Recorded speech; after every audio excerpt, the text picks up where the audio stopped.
What's up, guys? This is the final episode of At the Gridiron here at the Combine. This is a day 3, day 4 video because we have to take off to Texas pretty shortly after the Combine. Kyle Spishock here with Tony Venegas. Hunter Cooke. Hunter Cooke's our security guard in the back, making sure that no one walks in the background. Hey, Hunter, do your job, man. You're not even paying attention.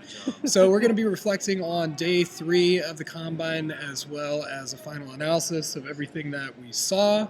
So, Tony, what did you see that really stood out to you yesterday? At least day 3, of course, we got a chance to talk to Solomon Thomas and Myles Garrett, two of the guys. I think personally, with Garrett being the number 1 pick, I think Thomas has a chance to go into top 10 as well. Right. Just getting a chance to talk to both of them and just really just how confident they were and just getting ready to show off their talents. And I know the workouts that are going on right now, Myles Garrett is just continuing to blow away everybody just with how athletic he is. And I think just what he's done here this week in Indianapolis, I think, has pretty much cemented him as the number 1 pick in the draft coming up next month. How about you, Hunter? I mean, yeah, it truly is incredible what Myles Garrett can do on the football field. He is absolutely terrifying.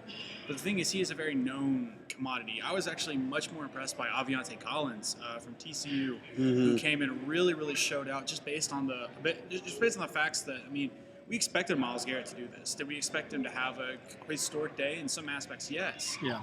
We did not expect Aviante Collins to come out and perform as well as he did. He might have ran himself and lifted himself into a spot in the draft in a very, very, very heavy offensive tackle class. Right. It was a great, fantastic performance. In terms of everyone else, though, those were the only 2 that I thought really, really, really stood out. Like, obviously there were some other good things that happened, but I think Trevor Knight struggled a little bit throwing the ball.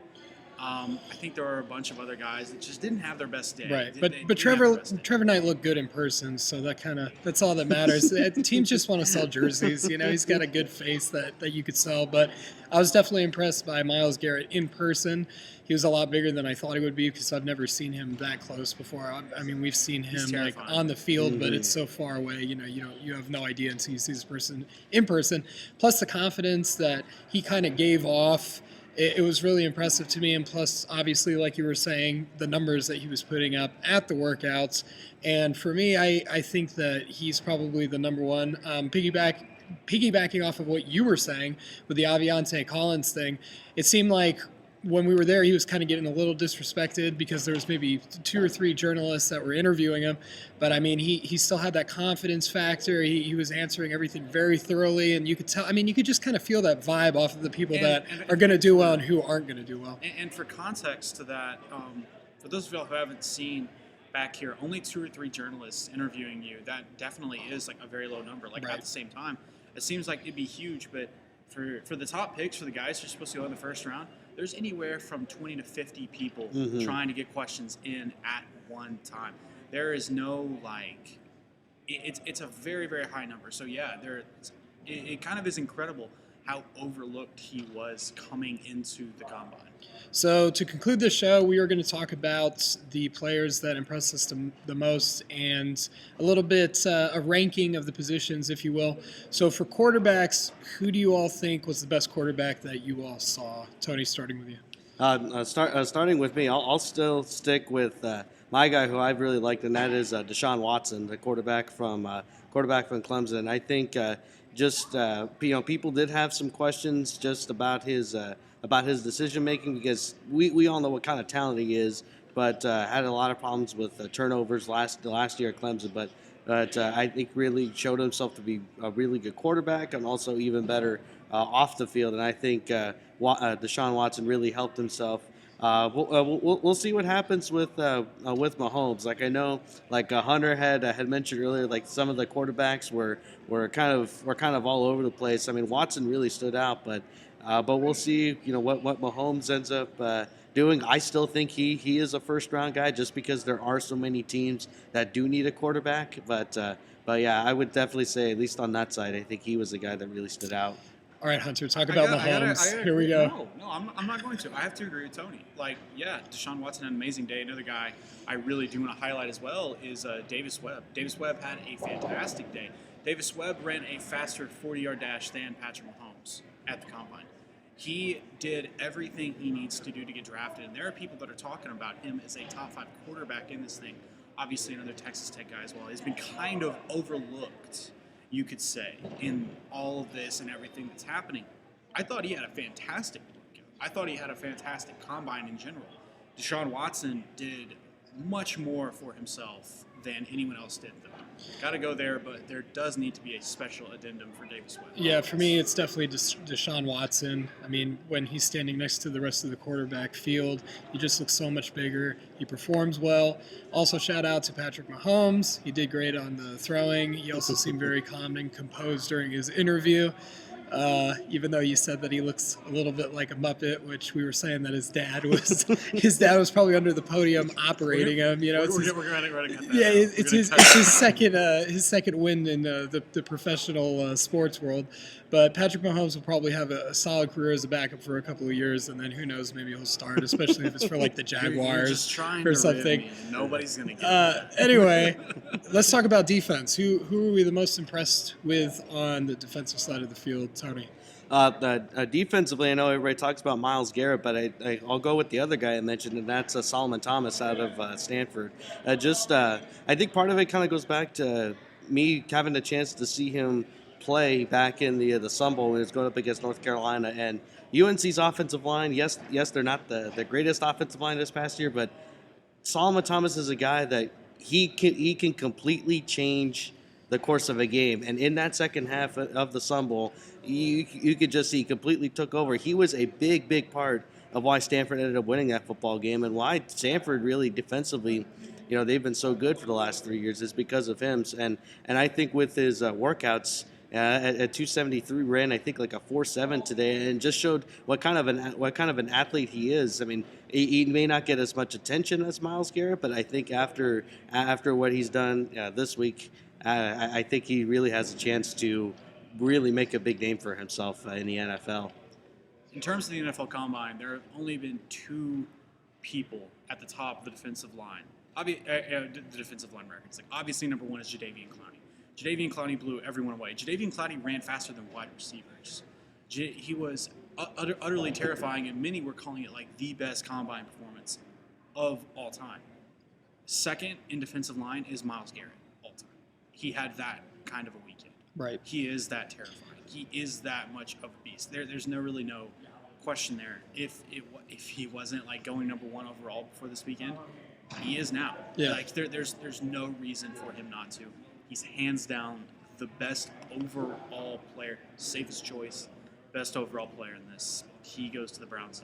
And his physicality is often compared to Jadeveon Clowney as well. And so I asked him about it, and he said he was indifferent about that comparison. He'd rather be compared to like a Von Miller or someone that has already created a legacy for himself rather than someone that just had one good season. But he said that Jadeveon was a freak too, and that he could eventually have like a Hall of Famer season, but he's not quite there yet.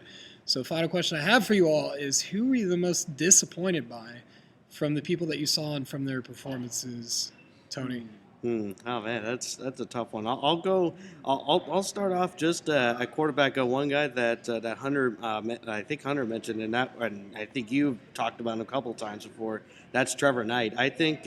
I know Trevor Knight right now isn't ranked still below the top quarterbacks, but I thought he would at least come out and maybe put up a better showing than what he did, because we saw what he did in college at quarterback, first at Oklahoma, Texas A&M. He's got the potential. He's got a lot of talent out there, but he kind of goes with the theme of like the quarterbacks, where aside from Deshaun Watson, everybody was just a little bit off, a little bit inconsistent, and hopefully Knight will get an opportunity to kind of maybe scout something different at OU's Pro Day, but I was kind of expecting to see at least a little bit more from him this week. All right, Hunter. Adidas is the biggest loser of the Combine by far. There's no other way to explain it other than give you the simple facts. Adidas offered to buy a private island for anyone who would break the 40 record, even though the fine print says that they really weren't going to buy an island. They could take it back whenever they want, and you'd have to pay like full taxes on it. That's not, obviously it wasn't going to really happen that way, but it's still a nice gesture. Someone does break the 40 record, John Ross, Washington. He's not wearing Adidas cleats. He is not eligible for it. No one wearing Adidas cleats came even close. The fastest athlete to have ever ran at the combine wore Nike. Adidas is the biggest loser because I can't. Because honestly, outside of Trevor Knight, I thought everyone did pretty much what I expected them to do. Like everyone, I did expect Trevor Knight to be a little bit better. I didn't expect Deontay Collins to be that good. Yeah, well, Trevor Knight still looked good. Everyone else was like very, very par for the course. Like it was outside of John Ross, Myles Garrett being terrifying, and Reuben Foster being sent home. What were the surprises? Well, nothing. My biggest disappointment. Really big and then mild. My biggest disappointment was that Alabama guy that attacked the nurses. That was Foster. Reuben Foster. Yeah, when you're getting checked out and I don't know, you get impatient or maybe the doctor's hands are too cold and you flip out. That just doesn't look good for other teams. I was just about to bring that up. Can't pull that card. I mean, not yet. I mean, and I get it.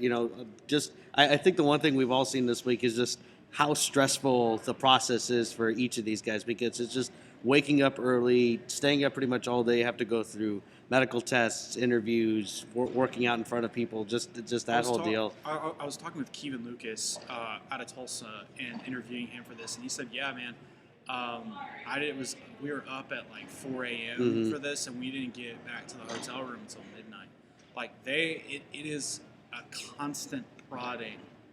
All time at all hours of the day. It is a hugely stressful. Prodding is an interesting choice of words when we're talking about the medical profession, but when this is on the line, you don't do that. You be patient because there's a lot of money coming your way if you just bite your tongue. The thing is, he's Reuben Foster. Like, if he drops any, he's just going to drop to a later round of the first round. Yeah, it cost him millions, but he was going to make like $70 million anyway. So he's going to make like what, $50 million now? I mean, is that really that big of a drop? It's not like he was a fringe prospect kind of guy. Another disappointment was Deontay Foreman also getting sent home because of a small fracture in his foot. Apparently, it got downgraded to like a small, slight fracture instead of a complete fracture, like we were informed that it was. But still, the combine could have only helped Deontay Foreman's draft stock. Now I feel like this move actually hurts his draft stock, where I'm going to have to agree with Hunter, where he might drop down to the third or the fourth because there's just too many able backs right now in the draft. I don't think it hurts him at all. I think it would hurt him more if he ran it while hurt. He still gets a chance to run. Texas's pro day is coming up. Oh, that's true. If he runs a 4.5, he runs a 4.6, I think he's fine. I think he's a third or fourth round player anyways. Just based on like the league chews up and spits out running backs. Like Cowboys fans, do not get mad when in 3 years they're talking about drafting another running back over Ezekiel Elliott, even if he's had more MVP caliber seasons. That is what this does. We'll see about that. 3 or 4 years. Come back and watch this video. I promise you the Cowboys will be talking about drafting another running back. Guarantee it. Even if he's the best player in the NFL, I guarantee it. All right. Well, with that said, this is our last day at the Combine. We're going to go have some fun and then sleep for the rest of next week because we were exhausted and tired. And I miss the heat of Texas. I'm pretty sure we all do because Indianapolis is cold. It's supposed to be 60 degrees today, Kyle. That's too cold. It'll be. It's fine. Too cold. It's fine. Too cold. Take me back, Brian. It was too cold. It was too cold the past couple days. Yes, Keep telling you, look at my hands. Look at my days. hands, Brian. That's what happens when I'm in the cold without gloves. Right. Anyway, from the Combine at the Gridiron, Kyle Spishock, Tony Venegas, Hunter Cooke. And we are out. We'll see you all later. Take care. Thank you.